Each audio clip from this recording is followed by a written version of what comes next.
This world is a beautiful place. We came here to enjoy it. A place that we've been given the tools, the five senses for our consciousness to experience. But with our experiences, we're always clouded by fear and desire, our preconceived idea of how we want things to be. That is our problem. So the inside is always busy thinking, busy planning, busy plotting. It's always full of how it should be. I want it to be this way so that I will be happy. Instead of allowing it to flow through, to acknowledge it as my own, and then empty the garbage and repeat, rinse and repeat, as they say. Allow room for new adventures so that when new stuff comes in, we have space to embrace it, to take it all in. We're always so scared, afraid, insecure, judgmental, repetitive, because we've stored it all up. We remind ourselves, this has happened to me before. I don't want it to repeat itself. I don't want any more disappointments. What do I need to say? How do I need to act? Who do I need to please?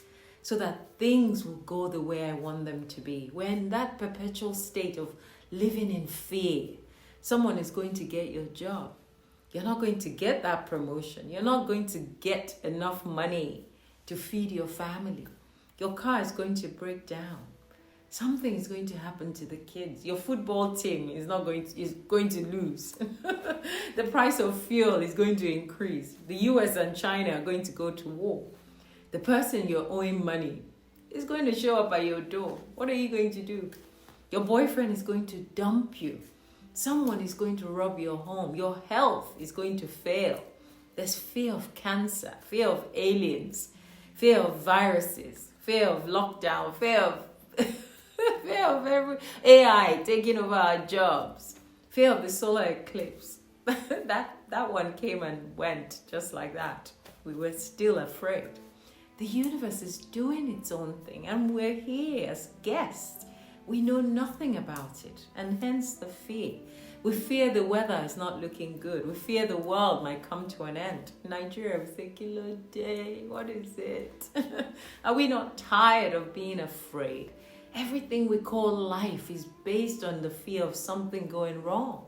That's not how people should live. People use the word gloom and doom as their regular vocabulary.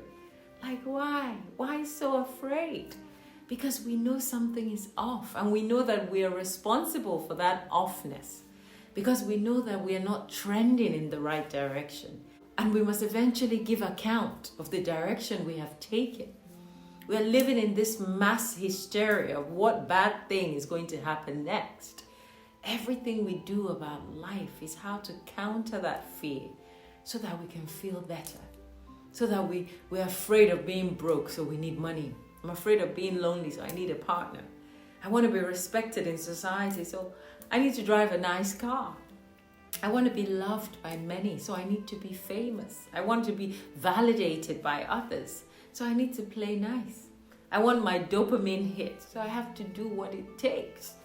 So life for us means walking around and taking note of all the problems we need to solve so that we can feel better. Even the number one richest guy in the world, with all his money, is afraid. He's afraid he's going to be number two. Is that not madness? That is not life. When is it going to finally stop? When do we eventually get rid of this fear and replace it with peace of mind, with inner joy, with steady flow of well-being? That's what I'm seeking. Because we can go from depression to elation in 5 seconds, depending on what's unfolding in our experience. I got that job, elation. Oh, I lost that job, depression. Oh, I bought that car, elation. I lost that car, depression. Okay, is that all that life is going to be about?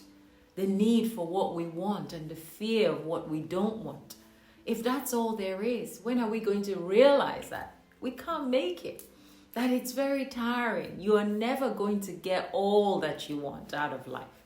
And you're never going to be able to stop all that you don't want from happening. People are going to be sick. People will go broke. People will die. People will cry. People will get frustrated. How many can you stop? So it's about time we wake up. and add something new to the equation, something else. Acceptance that this is life and it can't be controlled to the T. Contentment that where you are at is good enough. Be appreciative that life can be beautiful, fulfilling, and rewarding. And it can also be difficult and painful and miserable, depending on how you choose to live it. And that it is all in your own hands, in your own thoughts, in your own words, and your own deeds. It mimics what you put out.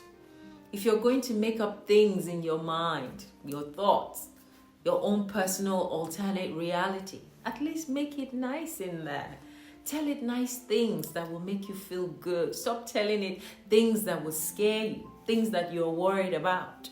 You will just make yourself unhappy and miserable. That's why they say man is the architect of his own fate. It means that he controls how he thinks and how he feels and what he does with his time. And that will determine his joy or his suffering. So until next time, if you're that number one richest guy in the world and you're busy sitting there being afraid that number two is going to catch up, then you are not living at all.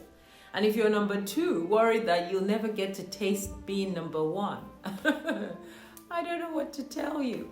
Just be gentle with yourself and take it easy. Until next time, bye for now.